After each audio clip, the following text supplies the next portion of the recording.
Welcome, Double Digits, episode 10 on the shelf. Here we are. Happy to have you along with us today for our special guest star, Luke Bugg, the Geek of Steel. Luke, what's going on, brother? How are we doing? I'm doing very well. I am honoured to be on the show. I'm a subscriber, so you know this is like it's like being on my favourite TV show. Oh, it's fantastic. Pish posh. So Luke and I, for like the three people who don't know, which it probably includes my parents at this point. Hi, Mom and Dad. So hello. We actually go back a bit. When I first started Cape Justice Jewelry, and I was starting to, go through my feed to see who was in there. I see this fella who has posted some neat Superman stuff, and I believe at the time it was right around the time of the that exhibit that came to the UK, and all these neat pictures of all the costumes. So we wind up. I reach out to him and I'm like, "Hey, bro, you like Superman? I like Superman. We should be friends." And poof, just like that. And it was yeah. The end. And again, for the three people that don't know, the first time we wound up hanging out along with the girlfriend of Steel was in Metropolis this past year before the entire world shut down. Mm-hmm. But it'll come back. Not even worried. Enough about me. Enough about us. Luke, tell everybody a little bit about yourselves, please. Yes, well, you said it all. Luke Bugg, that's me. But as Clark Kent also has his alias of Superman, I go by another name that has taken over my life for the better, and that is the Geek of Steel. A blogger, podcast host, fan, geek, passionate, positive guy that loves sharing stuff online. Right, a beacon of positivity for the geek and fan community, which is very nice and which is always very good for a lot of folks. I know we've talked in the past about people who have messaged you on the side, explaining to you how you've inspired them and you help them sometimes get through their days. But today we are not here to talk about that. We are here to talk about your freaking collection. Yes. So, yes. You're a big Superman guy, if we could tell, and I know that everyone can't see the full scope of Luke's room, but it looks like a Warner Brothers store threw up in there, which is a good thing. Yeah. Which is a good thing. It is. It's got the primary colours everywhere. There's red, yellows, and blues all over the place. It's good. So, how did you get into Superman? How did this love affair with the Last Son of Krypton start? It wasn't, well, like with the Coca-Cola sign, Superman has always been in my life. I knew who he was. I knew what Superman is. But early 2000s, started watching a TV show called Smallville. Just by chance, came on TV on a Sunday morning. That is when it used to air in the UK. And the internet was a thing. It wasn't a massive thing, so I didn't know that this show was coming out because at this point, the Geek of Steel didn't exist. But the pilot episode came on. I recognised the characters, I recognised the storylines, and got hooked in a big, big way. And from that, I wanted to know more about the character. I wanted to know more about the story. I wanted to know everything about Superman. And then friends and family loved it because it became very easy to buy gifts for me for birthdays and Christmas. Yeah. Anything with an S on, they got. Hence, the collection started to grow from there. Now, do you remember what your first piece of Superman memorabilia, either that your family and friends bought or that you bought yourself, was? You asked me this question earlier on in prep, and it was a good question.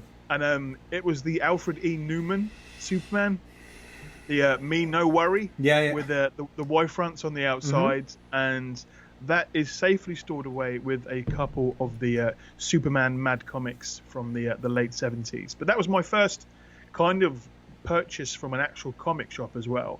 Back in the day, we didn't have too many comic shops in my local area, so I was in a little town called Southampton, not too far away from here. Southampton, like Long Island, you mean? Yeah, well, it's not that Hampton, not the Hamptons. No, it's Southampton. It's a little bit over to the left. It's a rival football town for Portsmouth. That's where I'm from, on the south coast of England. And yeah, Alfred E. Newman came home with me. I can remember on the train having it in my hand, thinking, do I keep it in the packet because that's what I know some other geeks do, or do I take it out of the package? And I decided to take it out of the package. and that's something that I tend to do with most of my items, which sometimes gets a little bit upset. Yeah. But they're more posable when they're out of the plastic. So It's usually I the only way it have a works. few, and that's it. There's only a few that do stay in the box, Okay. and one of those I do have to show you later on, but I shall keep that as a surprise. Fantastic. Now, through your travels through social media, online, and even at premieres and stuff, you have met several members of the Superman family. I have, sir. Yes. It's looking back at it. Right. You asked me earlier on what things do I collect, and one thing that is not really Superman related, but it's notebooks.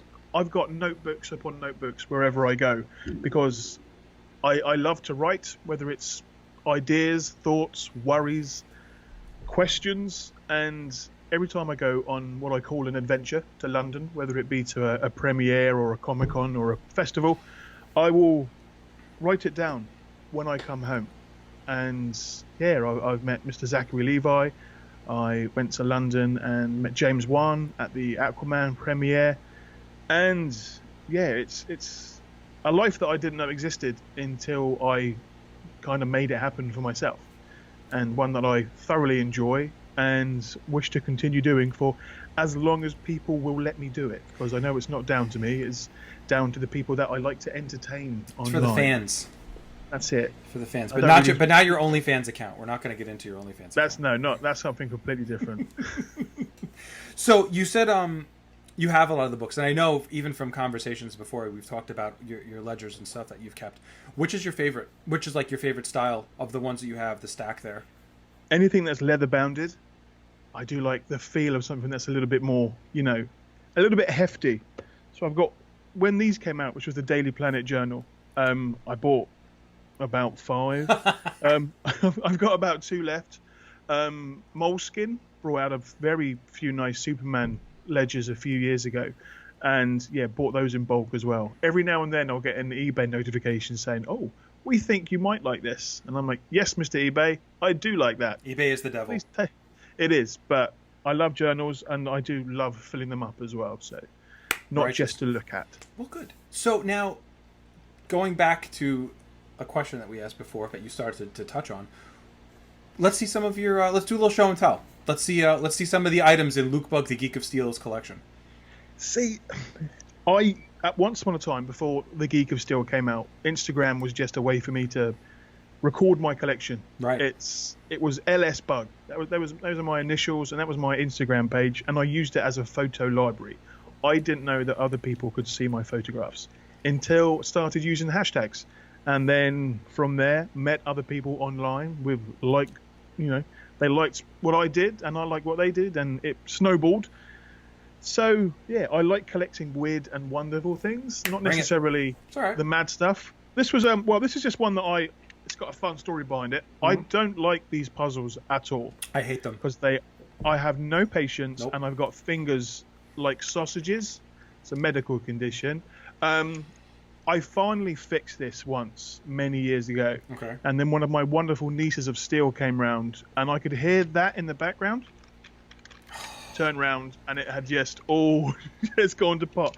And that was got a fun little story behind it. It's good, but I like interesting artifacts. So I've got things like that, and then I've got more random items. Now this was actually when we were in Metropolis at a charity auction. And it's some the mac and cheese one. In the mac and cheese. Now we don't get this in England. Mm-mm. And I was bidding on a lot of things that night, as were you, and as was Maureen, my girlfriend, who at one point her face just turned to stone. She was dedicated. Oh, she was. And her face was, she was hunting prey. Her eyes just locked on, and she was bidding for the stuff.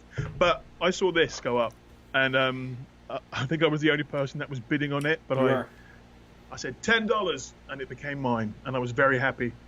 So went out of date in 1998, but I just thought it was nice packaging. It's got some classic, it's got some of the classic artwork on the back, but it's unique because as I said, at one point I had this idea in my head that I wanted to have the world's largest Superman collection, and it came to a point where everything that I liked to look at and have on display I couldn't because I had too much of it, and I just thought, well, Yeah. I know Indiana Jones says that belongs in a museum, sort of thing. I don't have the space for a museum just yet, so I just collected the things that I wanted to have on display. Yeah, I feel you on that. I was kind of the same way. When I first started out, I was collecting, and I'm looking off into my closet here, which is just a little off of camera, and it's got a lot of stuff in it that just pretty much has an S on it. And you get to that point, like you said, where you're just like, okay, do I need the second napkin set that has a logo on it, or should I just buy the gigantic Sideshow Superman animated series and just call it a day? So, And that's it. And that's what you did. Yeah, I've got like yourself, a lot of stuff hidden away. I've got about 3 different bed sheets that are for a single bed. Right. Don't have a single bed. Why did I have them in the first place? But yeah, as an example, I will turn to my right and pick up something with an S on it, which is a fidget spinner. Oh, the fidget I don't know why I've got it, spinners. but I do have fidgety fingers, so it's good for that. But if it's unique, fun, and got the S on it, looks nice, is appealing to my eye, I'm going to buy it, sadly. Yeah. It's okay. That's all right. Yeah. So, what else you got, bro? I have got... Oh, where does it go? Little things like this. Now, many people don't like the Funko Pops. I don't know why. It's cutesy. It's a bit, they're taking over the world. They are. It's like Beanie Babies. They are. But Funko Pops such as this and my mini Clark that is just in my little cactus pot. Right. I love this little guy because he is small enough to travel with me, which is what I love to do when I am allowed to travel, is I go on adventures and I normally take a Clark Funko Pop with me. So I've got now, again, eBay, when it pops up as a bargain, I've got 4 of these Clark Kent Funko Pops.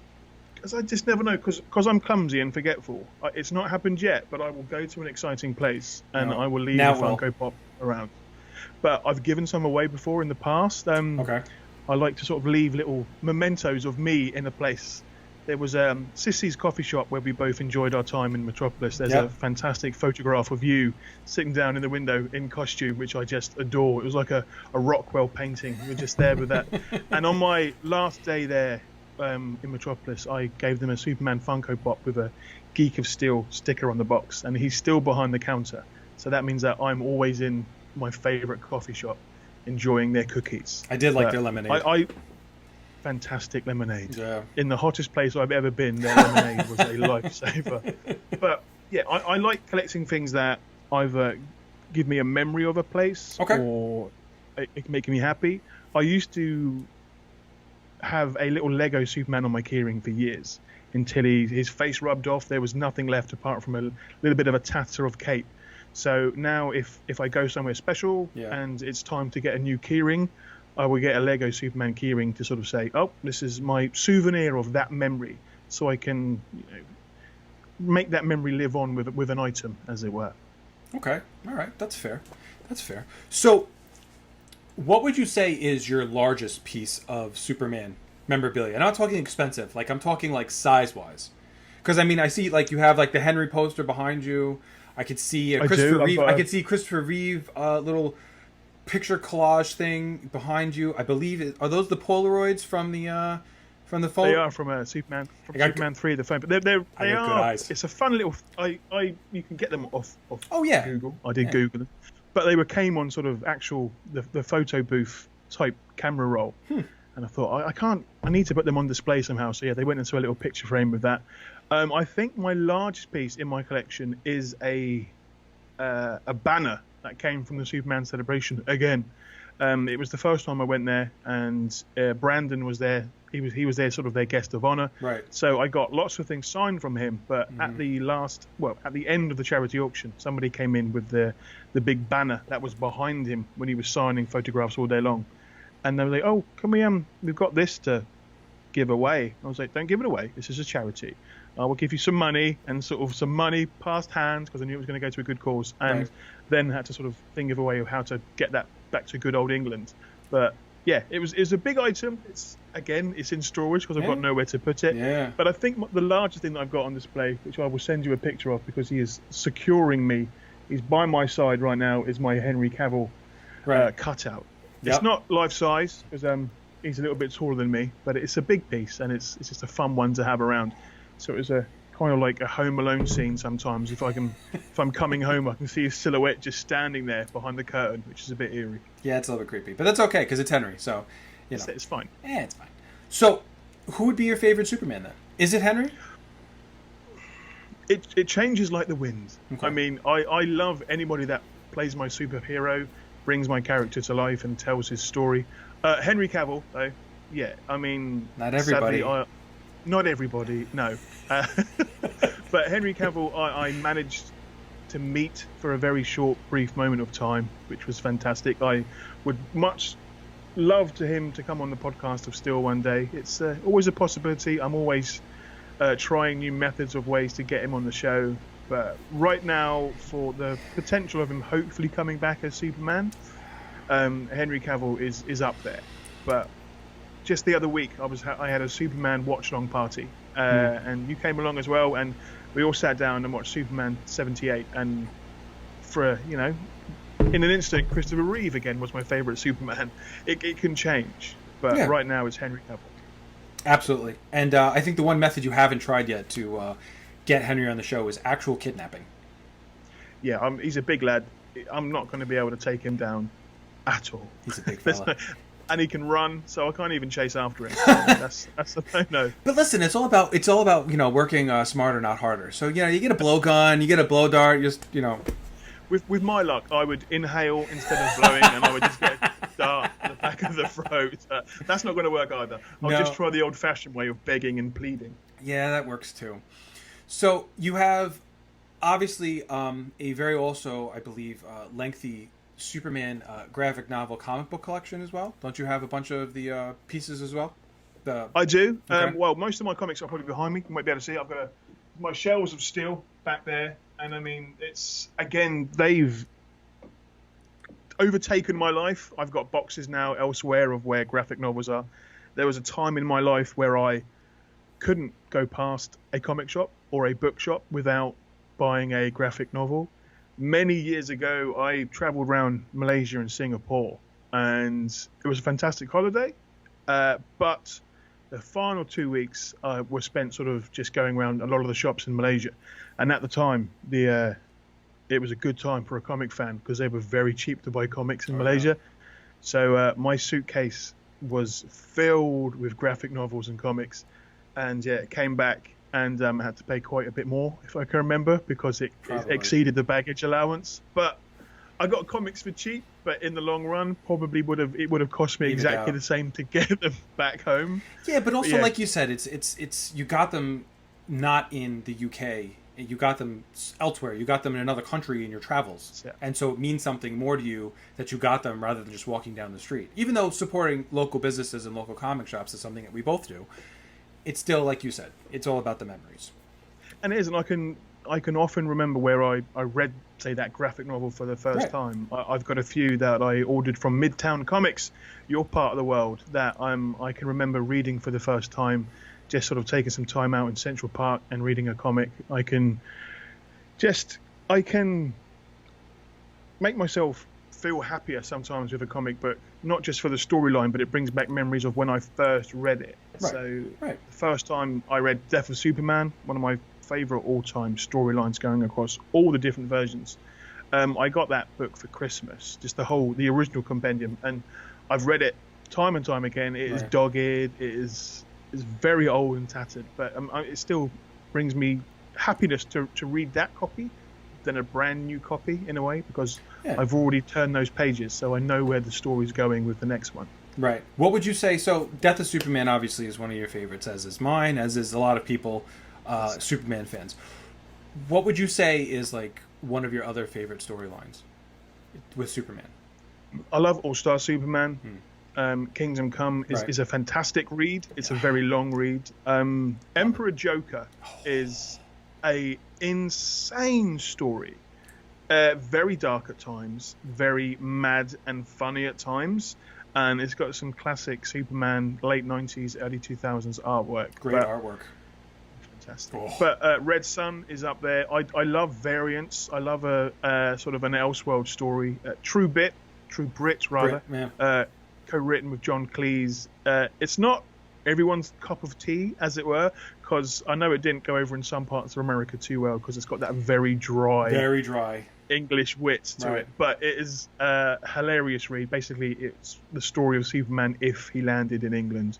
And yeah, his mum and dad, very stiff upper lip. They don't want him to be Superman. They want him to hide his identity. If you've not read it, please do, because it is hilarious. Well, what I'm going to do, Luke, is I'm actually going to, at the end of the show, I'm going to put a little the Geek of Steel's recommendations, and we'll put a little we'll put a little bit of a must read list, because every now and then with these, whenever I do one, I do wind up getting somebody who goes back and maybe they missed one, maybe they didn't, maybe they never read whatever happened to the Man of Tomorrow, maybe they never read. I know. Yeah. So things like that. So I'm going to put a little bit of a screen at the end just for that one. That. We do what we have to. We do. So let me ask you the question, which I know that a bunch of people have asked you before, including some of our friends you've been guests on other people's podcasts and such. Why Superman? What resounded with you? What made you say, yeah, that's my guy. I like Superman. This is the dude that I'm going to basically, dedicate my social media personality, a tattoo,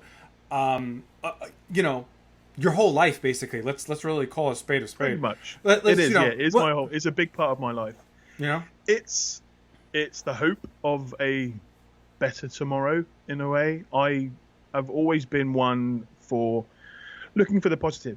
Much like Superman tries to do, even in the most difficult of situations. I have had hardships in my life, just like everybody else. And for me, reading a comic and seeing how Superman can continue his life for the better after not only losing his family, his home planet, his adopted father, over the comics and over the years, he's lost many more people in his life, yet he still maintains to be the best person that he can be by the people that have raised him. Right. So I admire that about him. And obviously there's that part of him being Clark Kent. I wear glasses. I'm clumsy. I've got that aspect of my life that I like to associate with Clark Kent. It's just looking up to someone who is doing the best that they can be for others. He's a god amongst men, has been said over the years, and yet it's not his home planet. These aren't his people in a way, yet he chooses to stay where he is to help the people that like him and sometimes don't like him. Yeah. That's pretty. I think that's a pretty good long story short. With regards to it. I mean, heck, everyone. Listen, people for the most part like Superman not because of he's got the powers and he can fly and all that other crap, but it's because of his moral core. Not just because he was raised by good people doesn't always necessarily mean that you become a good person. That's that whole nature versus nurture. There's been arguments about that stuff for forever, books and papers written about it. But it's that what is it? The difference between good and evil is the difference between good and evil is not hard to make. Fuck, I forget the whole quote. What I'm gonna do is, since I forgot the whole quote, it's gonna go right along here now. You'll get it. I know I will. But it's he's just a good person. Yeah. And that's what I like. For a while, many years ago, I had a WWSD bracelet, as in what would Superman do? Because he's given me hope in many situations before, and sort of how to be more like Superman, even though you're not heroic. I've got a book behind me on my bookshelf which teaches you how to be Superman. Not necessarily fly, but it teaches you how to deal if you were being shot at, how to stop a moving car, how to run away from a crocodile. Oh. It's got some mad facts in there, but they're in there now because, again, it's another book that I've read many times. How to get away from a crocodile? They're very fast runners, but they are rubbish at turning. So you just zigzag and you will be away. What did we learn from Ezra Miller with DC fandom? That hippopotami are actually faster than humans. They are, and they are brutal killing machines. Yeah, I mean, I know how they are through Hungry Hungry Hippos, so I can't even imagine Yeah. how they are in real life. They're tenacious, those hippos, especially when there's four of them together. Oh, You know, forget it. you don't want to do anything with them in that.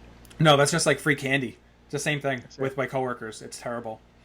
So, Holy Grail piece. We all have one. We all have one that we want to have like somewhere on our shelf, our mantle, in our Superman room, our collectibles.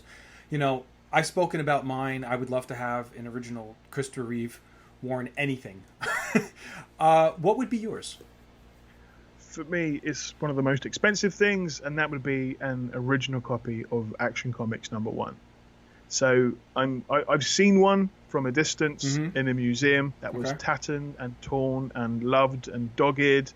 But for me, without that comic, I wouldn't be here today. I wouldn't have met people like you without that comic. So we are a generation right now where superhero movies are where the money is. Yeah. TV shows, it's where the money is. And I continue to bring it up in any opportunity I can where, well, we wouldn't have this if we didn't have Superman, if we didn't have comics, and if we didn't have shows like Smallville, which started everything off. But that one item would be a copy of Action Comics #1. I've got many different reprints. I've read that story many, many times. It's a very different Clark Kent and Superman to what we know today. Right. Very different Lois Lane as well, because people often overlook the fact that Lois has been around as long as Superman. She's as equally important to the world of comics. But one day I hope to be in the same room at least with a decent copy of Action Comics #1, just so that I can sort of have that holy moment where it's in my hands and I'm wearing white gloves and yeah. I've got about 10 security guards looking at me, just not letting it out of my sight. But for me, that is my holy grail of Superman collecting, is to at least see that once in my life. Now, I know that probably based on how the setup is right now with our screens, no one could probably see that over your right shoulder there is a copy. Yep, that one. I'm doing stage left and right. This is good. Yeah, right. So over your right shoulder there is a copy, or at least I could see the cover of an Action Comics. I believe on the platform pedestal thing you bought. Yes, I've got a little book holder now. Right. I'm doing a little mission next month. We're trying to film a video a day, and I've finished the list today. I've got all the videos ready to just record. Really? But yeah, it's an image that I adore. Just that classic pose of him lifting up that green car. I've tried to find the exact model of the car that it was designed on. I've seen a few that look like it, just to sort of, if I could ever have that car in my collection. But it's that image. I've often sort of daydreamed of what it would have been like for a kid in 1938. I mean, there were comics around, but nothing like Superman with that bold, vibrant story of this, this godlike character. So I sort of put myself in a position of what it would have been like for a kid back then, just to sit on a stoop and read that comic for the first time and just have their minds blown. So whenever I can see that image, like the one behind me, or see it on artwork, or see it on a T-shirt, it's an image I would have to buy that for. Whether it's I think I got a T-shirt a few weeks back where it was that image of the car smashing, and I've tried to get every single comic that is a variant of it, because it's been homaged many times over the years, all the way from DC and Marvel Comics as well. Yeah. Okay. Yeah. I mean, it's one of the most iconic images, especially apart from the actual diamond shape S logo. I mean, people recognize that. I mean, they did the homage to it in Superman Returns. They did. That was like that whole, say what you will about the movie, but it did have a lot of good, Brandon was excellent. There's a lot of good winks and nods to Superman fandom in it. It'd be nice to see Brandon doing a miniseries, a Kingdom Come type thing on HBO Max or something. But we've seen him in the suit now. We've seen him. People like Boss Logic have made some fantastic art renditions of him now in Kingdom Come scenarios. He's got the build, he's got the wisdom, but he's got the experience now of being in the suit and what it means to wear the suit. So I think the world needs to see that. Yeah, we'll see what happens. Listen, it's a good time, as you said before. It's a good time to be a superhero fan. Superman sometimes gets treated like the forgotten stepchild, Yes. with regards to certain things, and it'd be nice one day to finally see, him get more of his due than a certain cowled caped crusader. Yes. But that's just me. That's just you. Yeah. Just me. Just me. No one else shares that opinion. Nope. So, Luke, I am now going to ask you the question which I have asked 9 people, myself included. If you only had one shelf, theoretical shelf, big, small, it doesn't matter, in your room, house, apartment, flat, or any sort of dwelling where you may be, does it all of your collection? What 3 items would be on that shelf? They are to the side of me. They are here.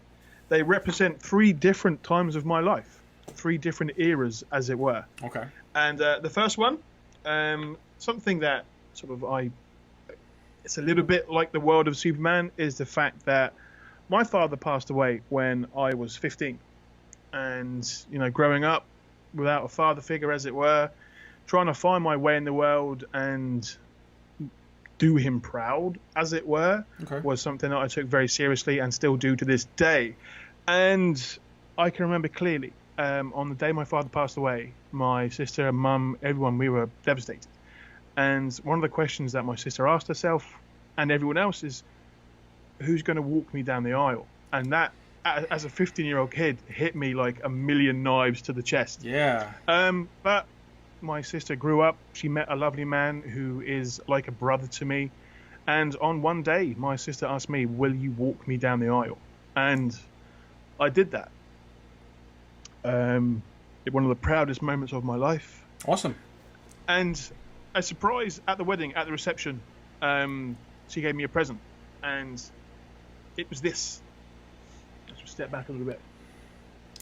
Awesome. A sort of just, it's just a nice painting of Mr. Christopher Reeve. Yeah. I've seen it other places. Right. But it means the world to me because I relate this to that memory again of walking my sister down the aisle and not tripping up or treading on her train. It was quite a large train. And I can remember moments before, as the organ was starting, she kept on saying, just don't tread on my dress and you'll be fine. The whole sort of ordeal was filmed. And for most of me walking down the aisle, the look on panic, my face. Sheer It was just dead. I was just focused. I was a man on a mission. But I didn't tread on the dress. It all went fine. And did a speech and got that wonderful painting. And then the next era of my life is when my first niece was born, Poppy, one of the nieces of Steel. And these are all items that can't be replaced to me. Okay. So I could grab these up and everything else that I've got could be replaced. I'd be very upset. But this next one was when she first surprised me with some of her artwork. And it was just a colouring in of my boy. Very nice. And she got it, and she colored within the lines. So she did a great job. She did a fantastic great job. And, it was my boy. It was the good colours, and that has been on my wall ever since. Again, this isn't worth anything to anybody, but I would fight them to the death if they had this in their hands, sort of thing. And the third part of my life is something that came into my collection because I am, as it were, the Geek of Steel. And this was an item you may recognise. Never one seen of it. A kind. Yeah, it's me. It's a beardless me. This was before the beard, but this is a Funko Pop that, behind my back, very sneakily, you and my wonderful girlfriend arranged to get made, designed, and this was handed to me in Metropolis, the place where I first met you and first met my girlfriend. So again, another one, a fantastic memory to grab onto. It's as I said before, it's very easy for people to buy me Superman presents. It's great that I get Superman presents, but I feel not too much thought has to go into it. So it's sometimes hard to find a gift that's personal and means a lot to someone. And the moment when I was quite concerned, you called me up onto a stage and said, I was like, what's he doing? Something's going on. And then, you handed me this wonderful Funko Pop of me that only comes out of the box on very few occasions. So it's 3 items, again, like my collection. It's items that mean something deeply to me and bring me happiness. If it doesn't bring me happiness, I don't want it in my life. A lot like certain social interactions online with other people. You know, negativity is always around. It is always online, but I do my darndest to hide it or get rid of it on social media, which is why I'm very proud of the community that I've helped build, and you've helped build with me as well. Some fantastic people who just want to enjoy each other's company and share their passions that bring them happiness. A lot like this show, which is why I'm a big fan. I've got the bell on, Mike. When you I appreciate that, goes sir. Up. Well, now you'll be the next one. You'll be the next bell. I can't wait. I'll be first to watch it if I can. It's funny you said about the negativity, because I feel like when it comes to that stuff, you know, both of us try when confronted with some sort of negativity, we attempt at least to spin it in a positive way. We don't immediately dismiss it and go like, all right, ignore, dismiss, delete, whatever. We try at least to you know, make lemonade out of lemons, the whole, you know, cloud silver lining, you know, crap. We try. And is it cheesy sometimes? Is it you know, cliche sometimes? Sure. But when you consider who you and I consider to be a role model, if you will, you know, fictional character or not, it would be something that he would do. And again, like the bracelet that you had on, you know, what would Superman do? So, you know, it's a never-ending battle, if you will. And one that we will never give up fighting for. No, definitely not. Well, Luke, I do want to thank you for joining me today. Probably, I will say the first of a couple times we'll bring you on. Maybe we'll, why not? What the hell? I'll keep doing this freaking show until, you know, YouTube shuts me down. So as long as I don't put any copyrighted material on here, which, you know, I know all about copyrighted material. You do know, yeah, it's fine. I'll keep going with this show. It's fun. It's fun, and it's always neat to talk to people. And I say it every episode. It's always neat to talk to people about their passions, their likes, their dislikes. You know, why they get into what they get into. You know, and the stories behind their stuff. So again, thank you for coming on, folks. You can find. I'm going to put Luke's stuff, his contact information, all in the description, which is down yonder. Oh, down here. Yeah, why not? I'll put it in the description. Who cares? Thank you for joining me. Thank you for joining us. Pleasure. Thank you, folks, for coming along with us on this probably about 37-minute journey. Subscribe. I always appreciate it. Spread the word. If you know somebody or if you yourself are interested in coming on the show, reach out to me via Instagram, Facebook, email, smoke signals, signal flares, whatever you got. Come find me. I'm always around. And enjoy the rest of your day. Cheers. Cheers. Bing. There Bong. we go.